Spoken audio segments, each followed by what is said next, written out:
And welcome back, ladies and gentlemen. You know what you're watching. You're watching Arnold Holonet News, the only news you'll ever need because you have no other choice. Thank you so much for stopping by today. We're interrupting your usual program for some big news. We just got confirmation that there's going to be some big stuff coming for Mandalorian and Grogu as well. And I think especially it's going to have some big implications on Star Wars Galaxy Heroes and the future. I'm extremely excited about this. However you want to cut it, let's get to the news and let me talk about while we get there.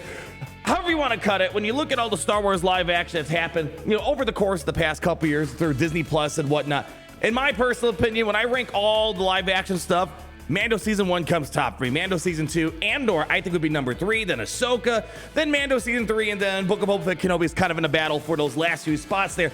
However you want to cut it, everyone's got their own Star Wars opinions, but I feel like at the minimum, it's almost factual to say that Mando and Grogu have been some of the most pivotal cultural icons that we've seen. I can't remember where I've seen this, but I remember seeing at one point Grogu's like either outselling Vader or almost as successful as Darth Vader, and that's kind of saying a lot for something that's never been in an official theater, just on TV shows. Well, now we're getting confirmation. We have a full-blown movie coming to theater for The Mandalorian and Grogu. And as I said, I think for Star Wars Galaxies, when we kind of look ahead, I think this means a lot for what we can expect for 2024 and then moving forward going into 2025 and beyond. And on top of it, I guess one other thing, they kind of indirectly confirmed as well at the very end that Ahsoka Season 2 is in production. I think we all could have assumed that there was going to be Ahsoka Season 2 based off how Season 1 ended. Well, let's get into it. We'll talk a little bit more about it in case you missed all this. Kind of big stuff here. The Mandalorian and Grogu journeys to the big screen. Now, I'm not sure if that's what the official movie's gonna be called. Maybe that's what it's. That's what the maybe tentative titles. Maybe there's something a little bit more in depth. But hey, it's catchy. People already type in Mandalorian and Grogu into Google search. Well, this should pop up right away. The Mandalorian and Grogu are embarking on a new adventure to movie theaters. Directed by Jon Favreau and produced by Favreau, Kathleen Kennedy, and Dave Filoni, The Mandalorian and Grogu will go into production 2024. So again, I'm not sure if that's just like a temporary title or if that's just going to be the full title for this movie. Again, movie, not a Disney Plus show. I have loved telling stories set in the rich world that George Lucas created, said Favreau. The prospect of bringing the Mandalorian and his apprentice Grogu to the big screen is extremely exciting. Again, for me, something just about the Mandalorian series. When it came out, it was an epic Star Wars story, but kind of told from a different perspective. It was something that, again, connected even some of the most, lay people when it comes to Star Wars that don't really know Star Wars that well. It just somehow even just resonated, those type of people. I think that's one of the magical elements when we look at Mandalorian. Jon Favreau and Dave Filoni have ushered into Star Wars 2 new and beloved characters, like I said. Even my grandmother, I hate to keep pausing here. My grandmother, I don't even know if she's ever seen any Star Wars, but she knows about this baby Yoda. She even got me a Yoda lamp, like I'm normal Yoda, not baby Yoda or Grogu. And it's like, I'm like, thanks, Grandma. I love the baby Yoda. So it's even like things like that people just know about it. Even my Polish grandmother, who's never seen any Star Wars, I don't even know if she's seen any movies. She knows about this thing. Anyways, moving on. And this new story is perfect fit for the big screen. Added Kathleen Kennedy, president of Lucasfilm. And then we kind of wrap up here, kind of showing the ongoing development slate that we have for not just for Mandalorian and Grogu, but for Star Wars at large. Mandalorian and Grogu will lead Lucasfilm's ongoing feature development slate, including films helmed by Charlene, James, and Dave, who is currently developing Ahsoka Season 2, among those in the works. And of course, you got to add in there, this is the way. So for me, Season 3, I felt like for Mandalorian kind of missed the mark for what made Season 1 and 2 special, but the thing I think I'm very optimistic about is just how they wrapped up Season 3 of Mandalorian, and we kind of see Grogu as well as Mando. I believe it was on Navarro where they kind of wrapped up. They kind of just they wrapped up all their business. They finished all these side quests that Season 3 was all about. And it looks like we're setting the stage to kind of get back. And I said this even before. It's like it feels like we're going back into just Mando and Grogu take on the galaxy like it was for Season 1 and Season 2. And I'm hoping that concept that made Season 1, Season 2 special, and what it seemed like we're kind of getting back to in Season 3 comes into the limelight. Say what you will about Star Wars. Everyone's got their different opinions. Some people hate everything that's coming out. I'm not in that camp there, but I want to believe this is going to be one of those movies that people are going to be excited for. So I now kind of want to shift the conversation a little bit for my Galaxy of Heroes peeps, because one thing that's awesome, we don't really have a lot of games out there that kind of celebrate new stuff like this. So it's cool to see the possibilities that Galaxy Heroes has to offer. So why don't we go ahead, hop it over to Star Wars Galaxy Heroes and talk about something that I was a little disappointed in, but I understood it. So I think a lot of us could agree to play Galaxy Heroes. After you saw Season 1, Season 2, you're like, oh, there's gonna be a galactic legend Mando with the Beskar Pike or the jetpack or of course the Darksaber, and of course we got none of that. And I think it makes sense. Once I started watching season 3, the focus kind of shifted a little bit, where Mando kind of took more of a side quest perspective, kind of helping out all these other people kind of set up their stories, like Bo-Katan Mandalore.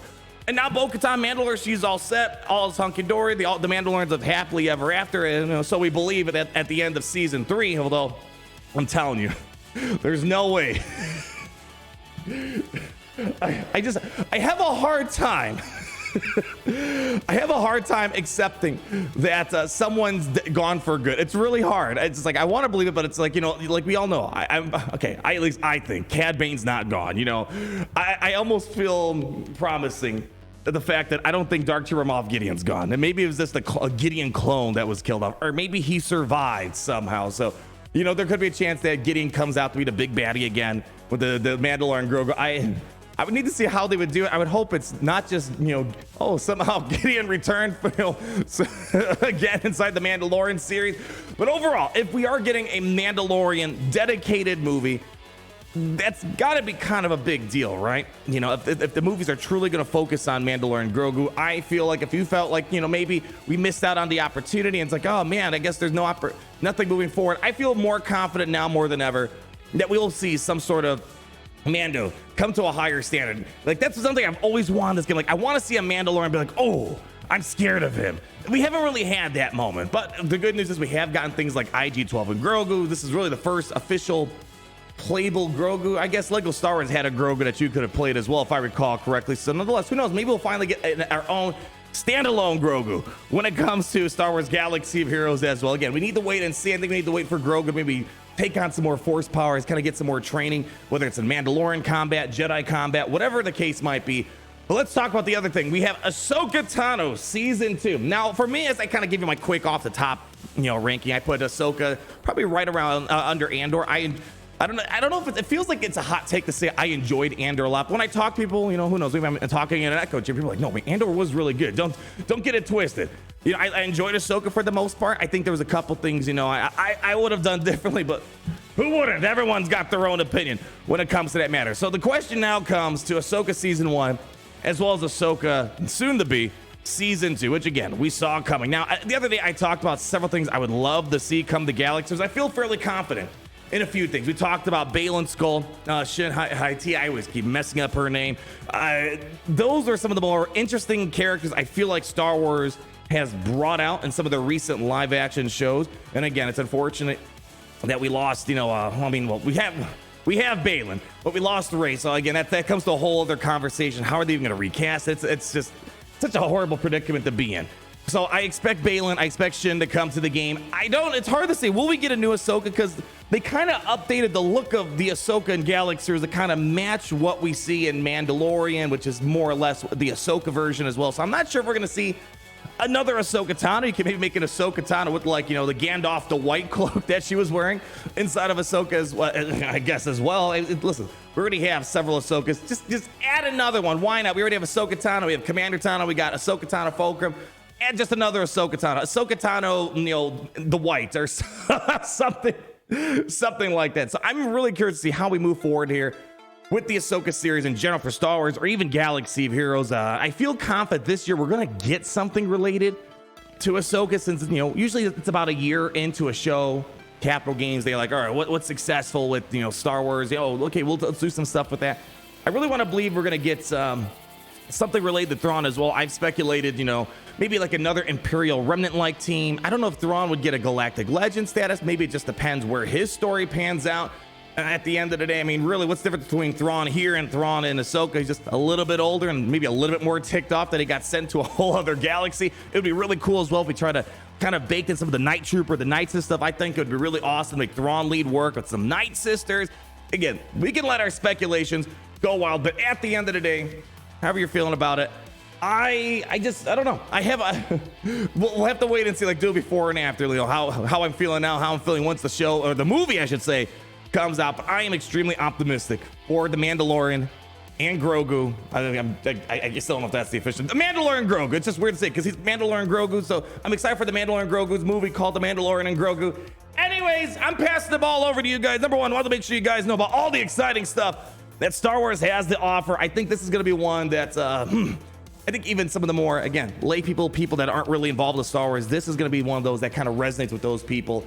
At least that's my hope and dream. Anyways, pass the ball over to you guys. Let me know what your thoughts are down below for Star Wars, Star Wars Galaxy of Heroes, whatever the case might be. But always remember, until we meet again, it's great to be in the Empire today. Oh, it's great to be in the Empire today. The sun never sets.